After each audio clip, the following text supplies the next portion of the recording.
Hold the microphone. Good morning. How are you? Good. So we heard an interesting line in the Bible reading today that Miss Sherry read. It said something like, "Whoever does not love a brother and sister whom they have seen cannot love God whom they have not seen." And it made me think of you because, like me, you're a middle child. I've got an older brother and a younger sister, and you've got an older brother and younger sister. And I know what it's like to be a middle child. And I know that sometimes it was really hard for me to love my brother and sister. Do you ever feel like that once in a while? Yeah. Yeah. But I heard recently that you guys went on a vacation to North Carolina. Yeah. Yeah? And that line about loving your brother and your sister, I don't think it means just your brother and sister, like your literal brother and sister. I think it means people in general, right? And I heard that while you were in North Carolina, you were at a restaurant one day and something happened. Yeah. Can you tell us a little bit about what happened? Wait, what are you talking I heard about? I don't know which restaurant. you were at a restaurant and someone came up to you guys and asked you guys something, someone you didn't know. You remember a story with a stranger? No, not exactly? I'm blanking. It's okay. What? Tommy? Oh yeah. There was a man named Tommy who didn't have it. So, he was he went on this thing. He was moving furniture across the country for a lot of money, but the guy who was kind of leading it, dropped him off in a hotel and then ditched him. And he was separated from his family, and he needed I think it was $22 or something to get into a hotel for the night, and I gave him the $22 he needed. You gave him $22. Mm-hmm. Where'd you get $22? My birthday money and chores. That was your birthday money and you spent your birthday money and your chore money on someone you'd never met before. Yeah. That makes no sense to me. Why'd you do that? Because he needed help. Just because he needed help? Yeah. Yeah? I heard something else in this story that I was told. I was told that one of the reasons you helped was because your parents didn't have any money on them. Yeah. So they couldn't help, could they? No. That seems like a pretty good excuse, doesn't it? Yeah. You think your parents should be able to have money on them once in a while? Yeah. I had a friend when I was in seminary and I lived in Chicago, and she would drive to work a lot. And when she was driving to work, there'd often be people at corners asking for money. But like your parents, she never had any money on her. And even when she did have money, it was in her wallet that was in her purse, buried underneath a lot of stuff, and she'd never be able to find it in time before the light turned green. So you know what she did? What? She started taking a dollar bill, and she'd put it on the dashboard of her car, so it was always out and accessible. And she called it her Jesus dollar. And every time that someone was at an intersection asking for money, she didn't have an excuse anymore because she didn't have to reach in her wallet to go get something. Just like you, she was ready and able, and she just grabbed her Jesus dollar and hand it to them. Do you know why she calls it a Jesus dollar? Because it's kind of like a representation of love. Oh, it's like a representation of love. Yeah, I like that answer. It is a representation of love. Yeah, and we say that God is love, right? That was in the reading from this week or last week, was that God is love. So that's one of the things. But another thing, there's a part in the Bible where Jesus says, whenever you see someone in need and you help them, you are helping me. Yeah. And so Jesus says, wherever you see someone in need, that person is my presence in your life. So like Tommy, when he came up to you in need, maybe that was Jesus. Maybe that was Jesus showing up in your life. What do you think? Is that what you thought Jesus would look like? No. No, that's not what you thought Jesus would look like? I thought he would look like the pictures from the Bible. You thought he'd look like the pictures in the Bible? Tommy didn't look like that? No. Well, That's the thing, is Jesus says he doesn't look like one particular thing, like someone who's like blonde and blue-eyed or something. Or Jesus says, I look like people who need love. And when you share love, you are meeting me in the world. And that's pretty cool, right? Yeah. Okay.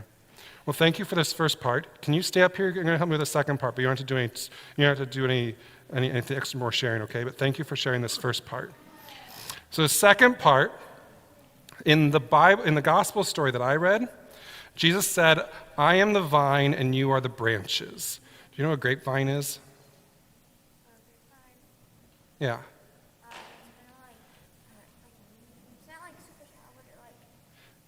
Yeah. Yeah, so the grapevine, it often has a main thing, and then it has branches that come out of it, right? And then the branches grow grapes, okay? So I want you to stand up. Can you stand up on here? Yeah, right there. So a grapevine, when Jesus says, I am the vine and you are the branches, the vine is that part that's connected into the ground, right? And so the vine is the part that provides life to all of the branches. So I'm going to think of it like your arms. Your arms are like the branches. And your arms, if they weren't attached to your body, they wouldn't be able to live. They need everything that's in your head and in your lungs and in your heart to be able to live. And without being attached to you, these things would be nothing, right? But these are the branches. And Jesus says, I am the vine, I am the thing that keeps everything alive, and we are the branches.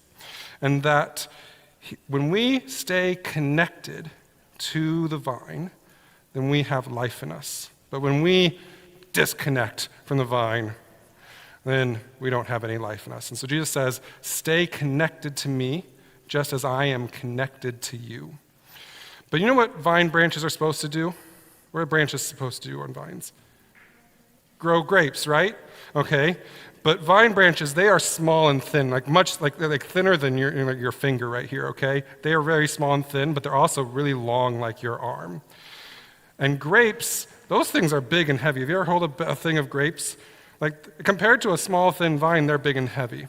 So, I have got something to pretend to be grapes, something big and heavy.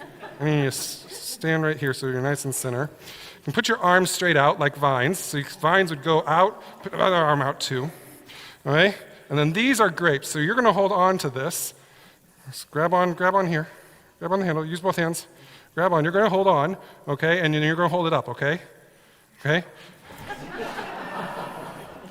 All right, you can sit down. All right.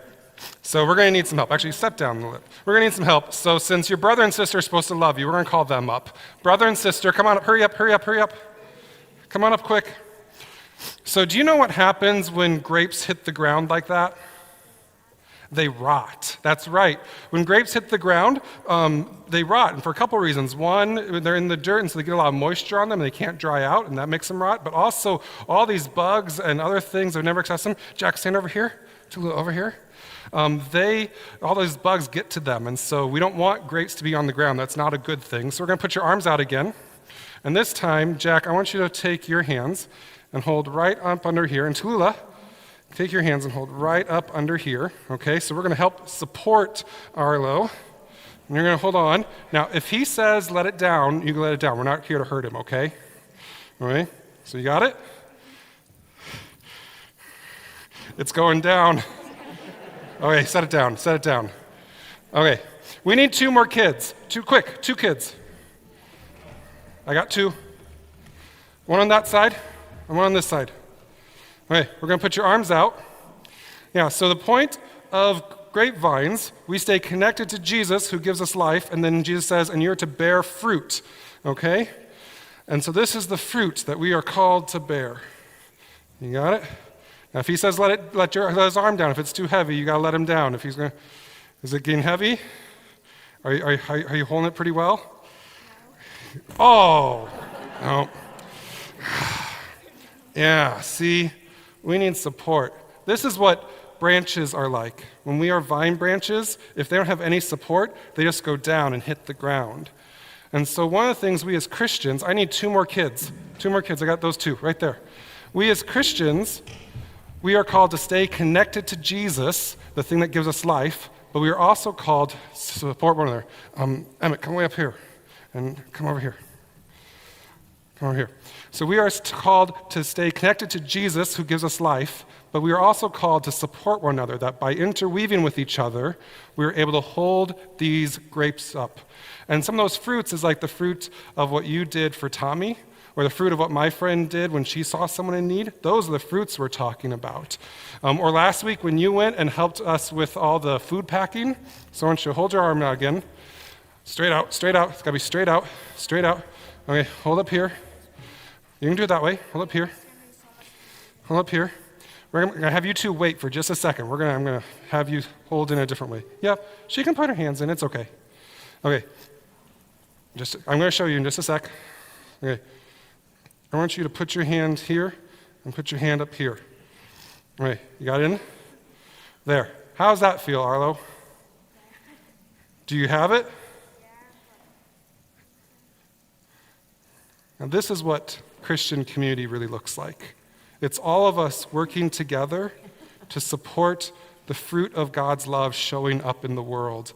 And when we're all working together like this, we're able to hold up this fruit, and it benefits everyone. Okay. Thank you.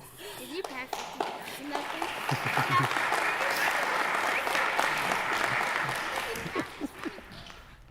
Thank you for joining us. Be sure to like if you heard good news and subscribe to stay up to date on the latest message. Peace be with you.